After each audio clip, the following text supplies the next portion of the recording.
হাসপাতালের নিরাপত্তা রক্ষীর সাথে তুমুল বাকবিতণ্ডায় জড়ালেন রোগীর আত্মীয় পরিজন। ঘটনায় উত্তপ্ত গোটা হাসপাতাল চত্বর। ঘটনাটি ঘটেছে Cooch Behar MJN medical college and হাসপাতালে।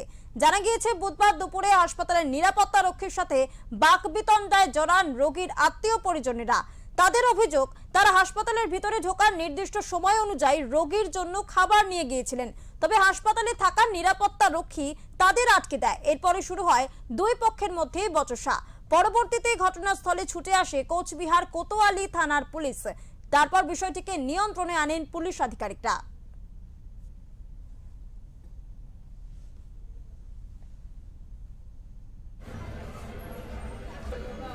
শুক্রবার রাতের থেকে আমার নাতিকে নিয়ে আমি ভর্তি, মানে শুক্রবার রাতের থেকে বমি বাচ্চার। তো এতদিন বাড়িতে দেখলাম, দেখার পর কালকে 8টা, 8:30, 15টা নাগাদ আমরা নিয়ে এসে ভর্তি করালাম। তো রাতে স্যালাইন ফেলাইন দিলে। এখন আজকে ডাক্তারবাবু আল্ট্রাসাউন্ড লিখছে, তো সোনোগ্রাফি লিখছে। সোনোগ্রাফি হলো 12টার দিকে, মানে 12টা। তো আল্ট্রাসাউন্ড হওয়ার পর এখন বাচ্চা খিদে ছটফট করতেছে। ডাক্তারের রাউন্ড হয়ে গেল।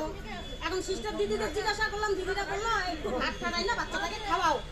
বাচ্চা মানুষ খিদে পাইছে, 3.5 বছরের বাচ্চা, মাছ দুধ দিয়ে পেট ধরে না, এতটুকু বাচ্চা। তারপরে আমি বাইরে গেলাম, টিকিটও নিয়ে গেছি, যদি উঠতে না দেয় নিয়ে ভাত। অতক্ষণ আমার মেয়ে ভাত নিয়ে আসলো, তো আমি আর ওদিকে দোকানে না যাই, ওই ভাতটা নিয়ে রিটার্ন হয়ে আসলাম। আজ দিদিদের রিকোয়েস্ট করলাম যে দিদি, আমি ভাতটা নিয়ে বাচ্চাটাকে খাওয়াবো, ছোট বাচ্চা, আমি বাচ্চাটাকে খাওয়াবো, আমাকে ঢুকতে দেন। আমি চোখের জল ফেলাই দিচ্ছি, আমাকে ঢুকতে দেন। বলতেছে না, ঢোকা হবে না।